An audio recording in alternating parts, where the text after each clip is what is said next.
Thank you for the opportunity to give a brief update on a rare subtype of ovarian cancer called low-grade serous. Although I don't have a slide, my letter was E for early satiety, which means getting full fast after eating. Although this is a symptom that can occur in other diseases, ovarian cancer is certainly one of the ones in which early satiety can occur. So it's something to keep in mind if your habits change and your eating is no longer normal. So these are my disclosures. So as Dr. Long mentioned, there are 4 major subtypes of epithelial ovarian cancer: clear cell, mucinous, endometrioid, and serous. And she mentioned that serous ovarian cancer, high-grade serous, is the most common type of all. And within the serous category, high-grade serous accounts for about 90% of tumors, whereas low-grade serous, a rare subtype, accounts for only about 10%. So the first decade of the 21st century was really an inflection point for our understanding and progress in low-grade serous ovarian cancer. In 2003, the Human Genome Project was almost completed, and we were beginning to learn a lot more about the genetic alterations or mutations that occur in tumors. In 2004, the Gynecologic, the MD Anderson group introduced the binary grading system for serous ovarian cancer, distinguishing low-grade serous ovarian cancer from high-grade. Prior to 2004, there were 3-tier grading systems. There were 2 of them, so there was no universal system. It was very confusing, and this really represented a major advance in our understanding of serous ovarian cancer in general. And then in 2005, the Gynecologic Oncology group, which is now called NRG Oncology, established the Rare Tumor Committee. I had the privilege of being the first chair of that committee. And before 2005, and even through 2010 or so, all ovarian cancer trials included all of these different subtypes. So as you can imagine, any rare subtype within a trial didn't really provide much useful information because there were so few patients. And then in 2007, we activated the first rare ovarian cancer trial, which happened to be a phase 2 trial for low-grade serous ovarian cancer with a targeted agent or MEK inhibitor called selumetinib. So these are some of the major clinical characteristics associated with low-grade serous ovarian cancer. So as I mentioned, it represents less than 10% of all epithelial ovarian cancers. It is diagnosed at a younger median age, age 45 versus about age 63 for women who have high-grade serous ovarian cancer. Therefore, fertility preservation is of much greater concern in this population compared to the overall ovarian cancer population, which in general is older. 90% of women are Caucasian. And we also know that low-grade serous ovarian cancer may arise de novo or following a diagnosis of a serous borderline tumor, which is thought to be a precursor to low-grade serous ovarian cancer. It may originate in the ovary or in the peritoneum. And like high-grade serous ovarian cancer that Dr. Long discussed, about 70–80% of cases are diagnosed in the advanced stages, stage 3 or stage 4. It is not, however, a part of the hereditary ovarian cancer syndrome with BRCA mutations. Only about 2 to 4% of low-grade serous ovarian cancers have a germline BRCA mutation. Compared to high-grade serous ovarian cancer, we also know that this rare subtype is relatively relatively insensitive to chemotherapy. However, it is not completely insensitive to chemotherapy, because chemotherapy in some patients can still be very effective. It is characterized by prolonged overall survival, with the median overall survival up to 150 months in some studies, compared to high-grade serous ovarian cancer, where the median overall survival is in the 40 to 60-month range. But remembering these are population-based statistics, and that means that over half of patients will live longer than the median. However, even though the overall survival is prolonged in this disease, we know that over 50% and maybe as high as 70% of women will eventually relapse. So there's a lot of work to be done, and what I want to do over the next few minutes is discuss some of the progress that we've made in the understanding and the treatment of this disease. So in terms of the biology, we now understand that low-grade serous ovarian cancer is very similar to hormone receptor positive breast cancer, because over 95% of low-grade serous ovarian cancers have a positive estrogen receptor. We also know, like breast cancer, that women who are younger tend to have a somewhat worse overall prognosis. And then finally, we know that low-grade serous carcinoma, like breast cancers, can respond to anti-estrogen endocrine therapies. And I've listed some of the drugs here. The ones that are most commonly used are the aromatase inhibitors like letrozole and anastrozole. And we know this from the experience we've had in multiple clinical settings, adjuvant, neoadjuvant, maintenance, recurrent settings. The other important biologic thing we've learned in this disease is that the MAP kinase signaling pathway plays a prominent role in the pathogenesis of this disease. And so this RAS, RAF, MEK, ERK pathway is very commonly mutated in about 50% of women who have this disease, although we don't really understand a lot about the other 50%, and that's one of our challenges in learning more about this disease. And so when we look at, we surveyed 215 women who have low-grade serous ovarian cancer, and we found that there were 3 mutations that were the most common. These were KRAS that occurred in about 33%, and then NRAS and BRAF that occurred in approximately 10% of women with low-grade serous ovarian cancer. And then there were a whole host of other alterations that are less common, but may have some effect on the overall prognosis. So there were 3 studies published in 2022 and 2023, all of which showed that, as I said, around 50 or slightly over 50% of low-grade serous ovarian cancers have an alteration in the MAP kinase signaling pathway.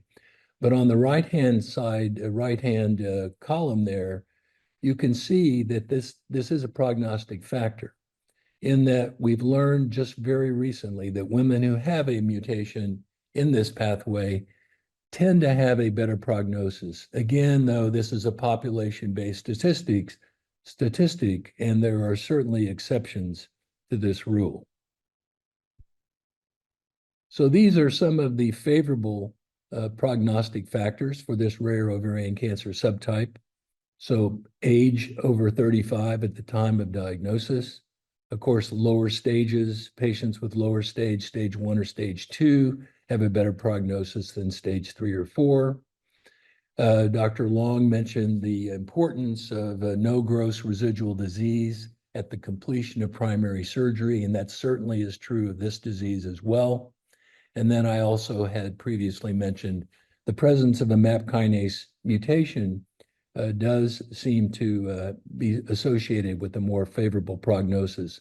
On the right-hand side of the screen, there are some preliminary favorable prognostic factors. However, these have emerged in 1 or 2 studies, and really we need more validation as to whether they are truly prognostic factors or not. So this is the NCCN guideline for the treatment of low-grade serous ovarian cancer. As you can see, at stage 1A, 1B, confined to one or both ovaries, following primary surgery, observation is the recommendation. For stage 1C, with the tumor on the surface of the ovary, spill or rupture of the ovary, or ascites, then there's not a clear concept about the best treatment. There are three options: observation, chemotherapy, or hormonal therapy. So again, a lot more work needs to be done in that area. But we pretty well now know that for stage 3 and 4 disease, the recommendation would be either systemic chemotherapy followed by hormonal maintenance therapy with an aromatase inhibitor like letrozole, or completely skipping the chemotherapy part and going straight to an aromatase inhibitor. For early stage disease patients, we know that fertility sparing surgery is potentially an option for selective patients. And so that while the standard treatment is hysterectomy, bilateral salpingo-oophorectomy, and surgical staging, some of these women can have sparing of the ovary and the uterus with removal of an affected ovary, and we can preserve fertility in some of these patients. Some of these patients also will, after their primary surgery, undergo IVF with oocyte retrieval so that they have eggs or embryos that are stored, cryopreserved. And we believe that this is a relatively safe procedure, especially if we reduce estradiol levels by giving aromatase inhibitors as well as gonadotropins that stimulate the oocytes. The risks of pregnancy, however, in this disease are unknown, but we think that it's relatively pretty safe as long as everything else is going well. But this concept of fertility-sparing surgery in this rare tumor still remains somewhat controversial. In 2017, the reason we talk about the primary treatment of the low-grade serous ovarian cancer, there were two studies. The one on the left from MD Anderson included 203 women. 133 of them underwent primary surgery followed by surveillance. The other 70 received the same management, but then went on a hormonal drug for maintenance therapy. And we found that the ones in the latter case who received the hormonal maintenance therapy had a much better progression-free survival than those who just had surveillance. And so this was important information that showed us that there could be progress in the treatment of this disease primarily. On the right is a study from Johns Hopkins in which they had a much smaller group of patients who underwent primary surgery and then went straight to aromatase inhibitor or other hormonal therapies. They received no adjuvant chemotherapy, and they had very similar results. And so these two studies led to the development of this ongoing phase 3 randomized trial in which patients who undergo primary surgery and are found to have low-grade serous ovarian cancer are randomized to either chemotherapy followed by letrozole maintenance therapy indefinitely versus letrozole monotherapy. This is a study for 450 patients. And to update this slide, there are now about 360 patients who've been accrued to this study. So within about a year, we should have an answer as to whether we can completely abandon chemotherapy in the primary management of advanced stage low-grade serous ovarian cancer. We reported patients who had undergone one of these two strategies following primary surgery outside a clinical trial, mostly before this clinical trial was activated, and found that about half of them had relapsed at the time we reviewed the group, and half of them had not. And the ones who had relapsed tended to relapse within 5 years, with one or two exceptions. And so we're continuing to follow this group of women and also studying the potential prognostic factors associated with a favorable outcome. Dr. Long mentioned neoadjuvant chemotherapy.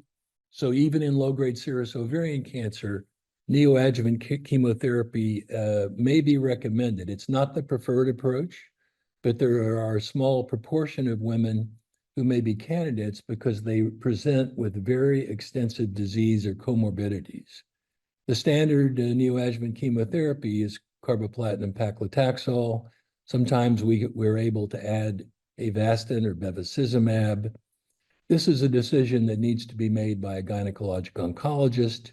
There are no absolute or perfect criteria for selecting patients for this treatment.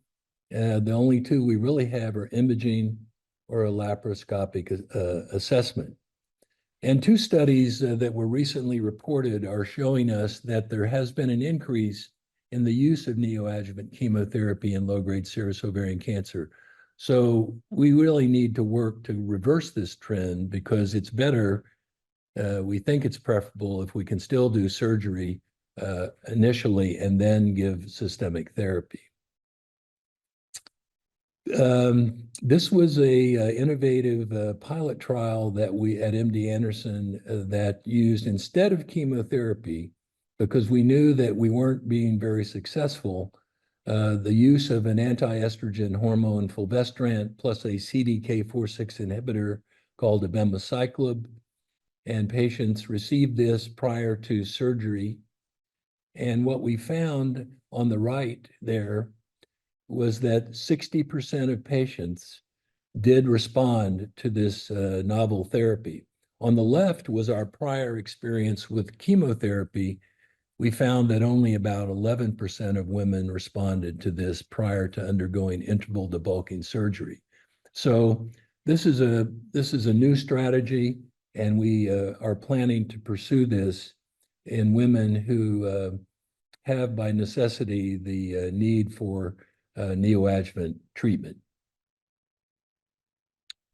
Secondary, now I'm going to just switch a little bit in the last few minutes to recurrence.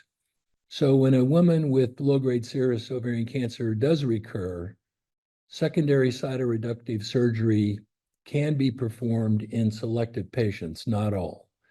And there on the bottom of this slide are some of the factors that we look at in selecting patients for secondary cytoreduction. And one of the most important is that they have a rather limited number of tumor sites, one or two, maybe three, and they don't have what we call carcinomatosis, which is small implants spread throughout the abdomen.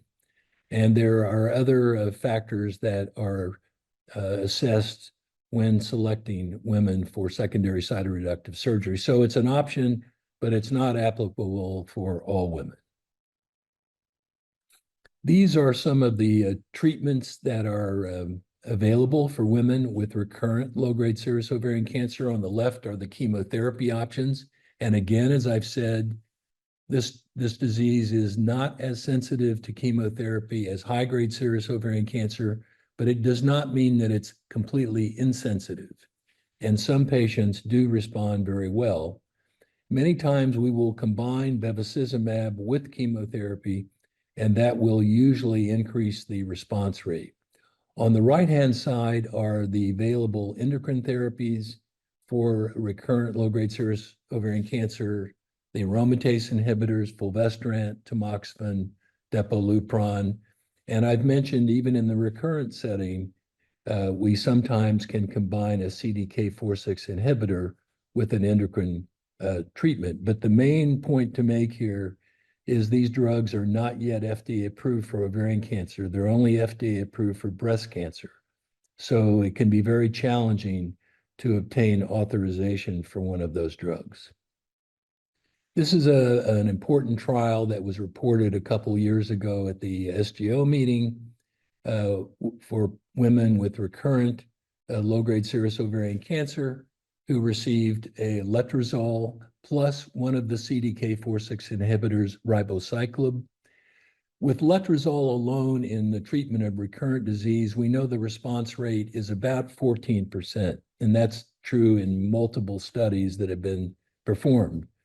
But what we did find in this study was that the response rate was higher. It was 23% at the time we presented that study, and we're updating the numbers, and it looks like the response rates may well be over 30%. So I think this definitely represents progress and will be pursued as a strategy. I mentioned bevacizumab or Avastin. It's an anti-angiogenic agent. Although there are no prospective trials, there are 2 retrospective trials that show a very high response rate with this drug, usually combined with chemotherapy, but sometimes as a single agent. And then there have been a few second-generation studies with the targeted agent MEK inhibitors.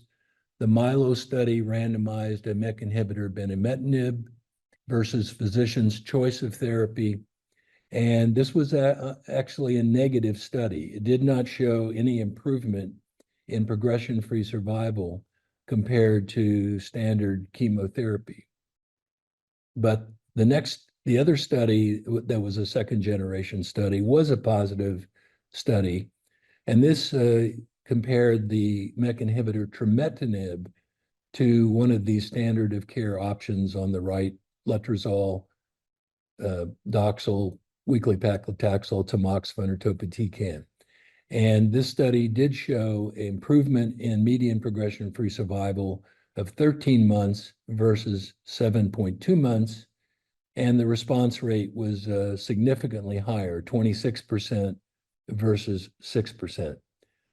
So this, because of the success of this trial, trametinib went on to the NCCN compendium, and although it's not FDA approved for ovarian cancer, it is available in the United States, at least, for women with recurrent low-grade serous ovarian cancer. This is another important study of a different, this is a MEK-RAF inhibitor combined with a FAK inhibitor, defactinib. So avutametinib plus defactinib has been studied in both a phase 1 trial and in this phase 2 trial, RAMP 201. And the results here were also very compelling. Response rates, 45% in some subpopulations. And this strategy is now being used in an ongoing phase 3 randomized study of the avutametinib plus defactinib in women with recurrent low-grade serous ovarian cancer compared to physician's choice standard of care, one of 3 different chemotherapy drugs or letrozole. If a woman has a mutation of BRAF V600E in her tumor and has low-grade serous ovarian cancer, there is an FDA-approved combination of a BRAF inhibitor, dabrafenib, plus trametinib. So this would be the first echelon treatment for those women who recur with a BRAF mutation. And then the folate receptor is positive in about 25 to 40% of women's tumors with low-grade serous ovarian cancer. There's a recently FDA-approved drug called mirvetuximab. So if a woman with low-grade serous ovarian cancer does have a positive folate receptor alpha, this is one of the options that they have as well, mirvetuximab. And there are patients already, although the experience is scant at this point, women with low-grade serous ovarian cancer who are responding to mirvetuximab. So finally, let me just say, as we move into the next decade or so, the next 5 to 10 years, 2 very important strategies I think we need to maximize are the partnership between our patient advocacy groups and physicians and scientists who are focused on improving the lives of women with low-grade serous ovarian cancer. There are a number of these organizations. Overcome is certainly one of them. And I think we can use this partnership to lobby pharmaceuticals, the FDA, to really solve unmet needs of providing more options for women with this disease. A couple of years ago, the family of Jane Ludeman did pledge funding and support for an international consortium for the study of low-grade serous ovarian cancer. There are now 25 members of this organization from 7 countries who are dedicated to progress in this area. And so we are in the process of developing preclinical studies to learn a lot more about the molecular biology of low-grade serous ovarian cancer, and also to develop in collaboration with the Global Coalition for Adaptive Research, a nonprofit organization, this platform trial that includes simultaneous phase 2 studies and phase 3 studies. So multiple studies ongoing concomitantly, testing new drugs for the treatment specifically of low-grade serous ovarian cancer. So this is very exciting. We're already negotiating with a few pharmaceuticals and hope to launch the first platform trial in early 2025. And this is, I'll close with this. Hope is the thing with feathers that perches in the soul and sings the tune without the words and never stops at all, by Emily Dickinson. So in conclusion, I'd like to acknowledge and thank the patients and their families. They are our best mentors and have taught us so much about how to treat women with this rare ovarian cancer subtype, as well as a number of the patient advocacy organizations, including Overcome. So thank you very much for your attention.